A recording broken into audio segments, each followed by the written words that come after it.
ఈ దిన దేవుని వాక్కు పరిశుద్ధ గ్రంథం నుండి 19వ సంకీర్తన 9వ చరణం. యెహోవా యందైన భయము పవిత్రమైనది, అది నిత్యము నిలుచును. ఈ దిన దేవుని వాక్కును వినిచున్న ప్రియమైన సహోదరి సహోదరులారా, మనము జీవము కలిగిన దేవునిని భయముతో భక్తితో సేవించాలని ఈ దిన దేవుని వాక్కు మిమ్మల్ని బలపరుచుచున్నది. ఈ 9వ చరణంలో కీర్తనాకారుడు మహారాజైన దావీదు చక్కిన మాట అంటున్నాడండి. యెహోవా యందైన భయము పవిత్రమైనది. ప్రియులారా, చాలామంది దేవుని ఎడల భయము కలిగి ఉండటం, మహోన్నతుడైన దేవుణ్ణి భయముతో భక్తితో ఆరాధన చేయటం బానిసత్వముగా భావిస్తూ ఉంటారు. అది ఒక స్లేవరీగా భావిస్తూ ఉంటారు.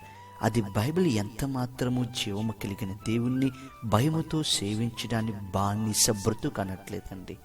అలా చేయటం పవిత్రమైనది అని చక్కగా పరిశుద్ధ లేఖన భాగం మనల్ని బలపరుస్తున్నది. ఎప్పుడైతే మనము మన జీవము కలిగిన దేవుణ్ణి, ఈ లోకాన్ని సృష్టించిన సృష్టికర్త అయిన దేవుణ్ణి భయముతో మనం ఆయన్ని సేవిస్తామో, ఆయన దృష్టిలో మనం పవిత్రులుగా ఉంటాం. అది పవిత్రమైన ఆరాధనగా, అది పవిత్రమైన సేవనగా జీవము కలిగిన దేవుడు భావిస్తాడండి. ప్రియమైన సహోదరుడా, ప్రియమైన సహోదరి, నీవు జరిగించే ఆరాధన, నీవు దేవుణ్ణి స్తుతించే తీరు నీవు అనుకుంటున్నావు పవిత్రమైనదని. ఇప్పుడు పరిశుద్ధ గ్రంథము తేటగా తెలియపరుస్తుంది.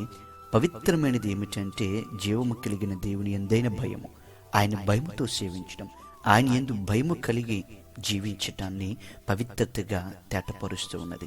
ఈనాడు నువ్వు జీవము కలిగిన దేవుని ఆరాధించేటప్పుడు భయముతో ఆయనను ఆరాధిస్తూ ఉన్నావా? ఆ మహోన్నతుడైన దేవుని సన్నిధానములు ఉంచున్నప్పుడు, ఆయనను స్తుతిస్తున్నప్పుడు, ఆయన నామను మహిమపరుస్తున్నప్పుడు భయముతో భక్తితో ఆయనను నువ్వు ఆరాధన చేయగలుగుతున్నావా? ఒకటి గుర్తుంచుకోండి, దేవుని యందు భయము భక్తి కలిగి ఉన్న వారిని దేవుడు ఎంత మాత్రము విడిచిపెట్టడు. ప్రియులారా, ఒక మాట చదువుదామా?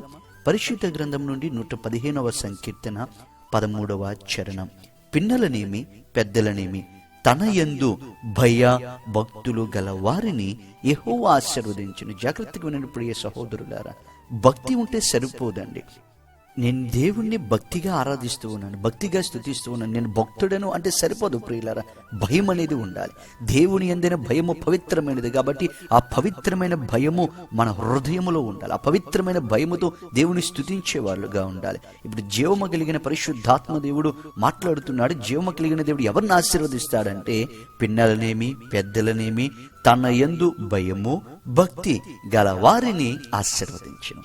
ఈనాడు నువ్వు ఆశీర్వాదాన్ని పొందుకోవాలంటే, దేవుడిచ్చే దీవుని నువ్వు పొందుకోవాలంటే దేవుని యందు నీవు భయము కలిగి ఉండాలి, భక్తి కలిగి ఉండాలి. ఈ రెండు కలిసి ఉండాలి తప్ప ఈ రెండు వేరువేరుగా ఎంత మాత్రము ఉండకూడదు. ఈనాడు చాలా మంది భక్తి కలిగి ఉంటున్నారు కానీ దేవుని యందైన భయము కలిగి ఉండట్లేదండి. భయము అనగా ఏంటో తెలుసా ప్రియులరా? దేవుణ్ణి గౌరవించి ఆరాధన చేయడం, ఆయన ఘనపరుస్తూ ఆరాధన చేయడం, ఆయన పరిశుద్ధునిగా భావిస్తూ ఆ మహోన్నతుడైన దేవుని సన్నిధిలో ఉంటూ మనల్ని మనము తగ్గించుకొని ఆ జీవము కలిగిన దేవుడు ఎలాంటి మహోన్నతమైన కృపను మనకు అనుగ్రహించాడన్న హృదయమును కలిగి దేవుణ్ణి ఆరాధించటమే యెహోవా యందైన భయము. ప్రియులారా, ఈనాడు ఆ భయము నీలో ఉన్నదా?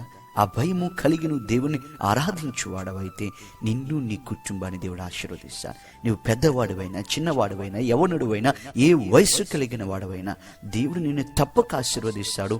ఎప్పుడంటే నీవు ఆయనను భయముతో భక్తితో సేవించినప్పుడు. ఇప్పుడు ఒక చిన్న ఉదాహరణ చూద్దామండి. పిన్నలనేమి పెద్దలనేమి తన యందు భయభక్తులు గలవారని యెహోవా ఆశీర్వదించినారు కదా. ఇప్పుడు దేవుడి యందు భయభక్తులు కలిగి ఉన్నవారిని దేవుడు నిజముగా ఆశీర్వదిస్తాడా అనంటే ఆదికాండము 22వ అధ్యాయము 12వ వచనంలో ఒక మాట మనం చదువుకుందాం. అప్పుడు ఆయన, ఆ చిన్నవాని మీద చెయ్యి వెయ్యకుము, అతనినేమియూ చేయకుము, నీకు ఒక్కడయ్యున్న నీ కుమారుని నాకీయ వినిదీయలేదు గనుక నీవు దేవునికి భయపడువాడవని ఇందువలన నాకు కనబడుచున్నది. ఇక్కడ చూడండి ప్రియులారా, జీవము కలిగిన దేవుడు అబ్రహామును ఆశీర్వదించాడండి. జనములకు తండ్రిగా అబ్రహామును చేశాడు. ఆయన ద్వారా అతని సంతానమును ఎంతగానో ఆశీర్వదించాడు. ఇప్పుడు అబ్రహామును దేవుడు ఆశీర్వదించడానికి గల కారణం ఏంటో తెలుసండి? జీవము కలిగిన దేవుడు అబ్రహాములో తన పట్ల కలిగి ఉన్న భయాన్ని చూశాడండి. భయం అంటే వణుకుపోవడం కాదు ప్రియురా, దేవుని మాటకి ఇచ్చిన గౌరవం, దేవుని పట్ల కలిగి ఉన్న విధేయత, ఆయన ఎలా గౌరవించాడో అన్నది ఇక్కడ మనం చూడగలం. అందుకే అక్కడ దేవుని దేవదూత అంటుంది, నీవు దేవునికి భయపడువాడవని ఇందువలన నాకు కనబడుచున్నది. దేవునికి భయపడువాడండి అబ్రహాము జీవము కలిగిన దేవుణ్ణి భయముతో సేవించినవాడు, భక్తితో సేవించినవాడు. కాబట్టి అబ్రహాము సంతానమును దేవుడు ఆశీర్వదించాడు. ఈనాడు ప్రియ సహోదరుడు సహోదరి, జీవము కలిగిన దేవుని నువ్వు ఆరాధించేటప్పుడు, ఆయనను నువ్వు సేవించేటప్పుడు భయముతో భక్తితో సేవించు. అప్పుడు తప్పక ఆనాడు అబ్రహామును ఆశీర్వదించిన దేవుడు ఈనాడు ఈ వాక్కును వింటున్న నిన్ను కూడా ఆశీర్వదించటానికి సమర్థుడు. ప్రార్థన.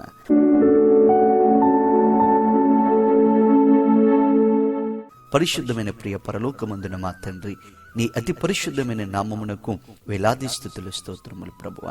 నీ యందైన భయము పవిత్రమైనది తండ్రి, అది బానిస బ్రతుకు కాదయ్యా.